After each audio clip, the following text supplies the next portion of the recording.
मशरिक़ वस्ता इस वक्त तारीख के अहम तरीन मोड़ पर खड़ा है।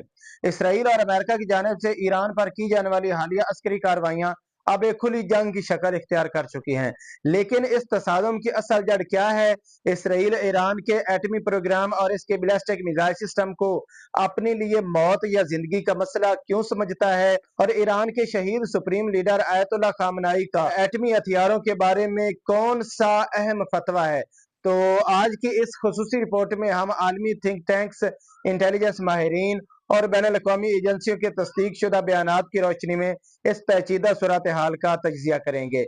अस्सलाम वालेकुम, मैं हूं मोहम्मद इमरान। नाज़रीन, वीडियो शुरू करने से पहले आपसे गुजारिश है कि अगर आपने अभी तक हमारे चैनल को सब्सक्राइब नहीं किया तो अभी चैनल सब्सक्राइब करें और बेल आइकन के बटन को जरूर दबा दें ताकि हमारी हर नई आने वाली तहकीक पर मबनी वीडियो आप तक पहुंचती रहे। तो आइए शुरू करते हैं। नाज़रीन, इसराइल के लिए ईरान की एटमी सलाहियत माज एक फौजी चैलेंज नहीं बल्कि एक एग्जिस्टेंशियल थ्रेट यानी कि वजूदी खतरा है।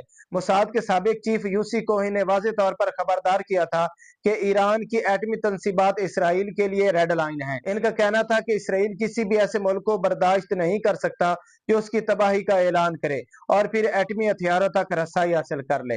इसराइल की दिफाई हिकमत अमली इस बात पर यकीन रखती है कि एक छोटा मुल्क होने के नाते वो एक भी एटमी हमले का मुतहम्मिल नहीं हो सकता, इसलिए वो प्री इम्प्टिव स्ट्राइक यानी कि पहले हमले की पॉलिसी पर अमल पैरा है। नाज़रीन, आलमी सियासत के सबसे बड़े नाम डॉक्टर जॉन मीरशाइमर इस सूरत हाल को एक मुख्तलिफ जाविये से देखते हैं। इनके नजदीक ये जंग रीजनल हेजेमनी यानी कि इलाकाई बालादस्ती की जंग है। शाइमर के मुताबिक इसराइल मशरिक वस्ता में वाहिद एटमी और फौजी कुव्वत बने रहना चाहता है। ईरान का एटमी प्रोग्राम स्ट्रेटेजिक बैलेंस यानी कि तज़ीविराती तवाजुन को बिगाड़ देगा।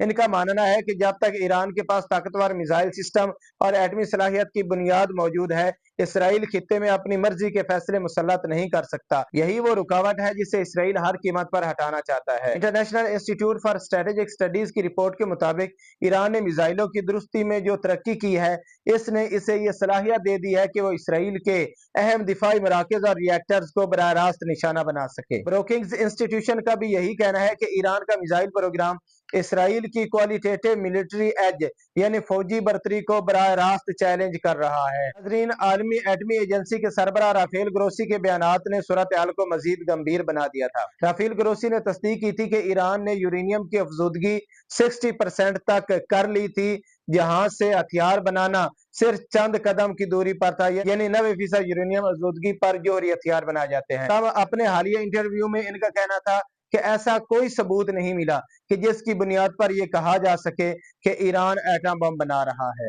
नाज़रीन, चैथम हाउस और वॉल स्ट्रीट जर्नल के तजिया निगारों का कहना है कि इसराइल के अंदर यह डर घर कर चुका है कि अगर अब कार्रवाई ना की गई तो बहुत देर हो जाएगी। यही वजह है कि इसराइली अखबार हार्ट्स के मुताबिक इसराइली दिफाई इस्टेब्लिशमेंट अब हमा वक्त हालात जंग में है।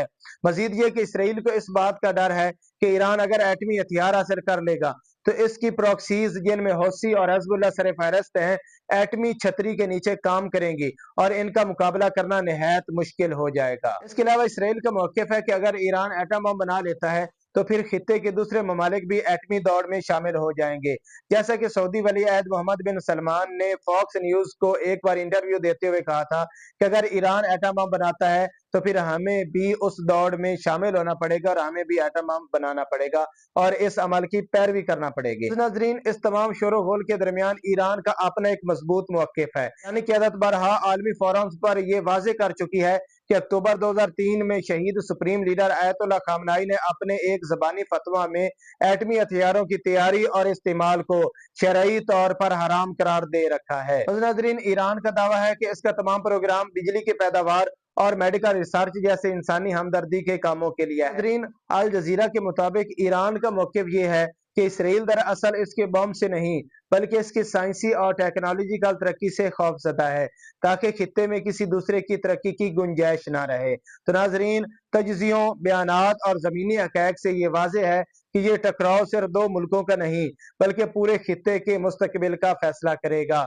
क्या इसराइल अपनी इलाकाई बालादस्ती बचाने में कामयाब होगा या ईरान का दिफाई निज़ाम इसे एक नई हकीकत तस्लीम करने पर मजबूर कर देगा? अपनी कीमती राय कमेंट सेक्शन में हमें जरूर दें और अगले व्लॉग में हम ये बात करेंगे कि इसराइल और अमेरिका ईरान जंग को किस हद तक ले जाना चाहते हैं और फिर उनकी ईरान के बारे में क्या ख्वाहिश है और वो इस जंग को किस नतीजे पर पहुंचाना चाहते हैं। चलते आलमी हालात से बाखबर रहने के लिए जुड़े रहें हमारे साथ। अगले व्लॉग तक के लिए अल्लाह हाफिज।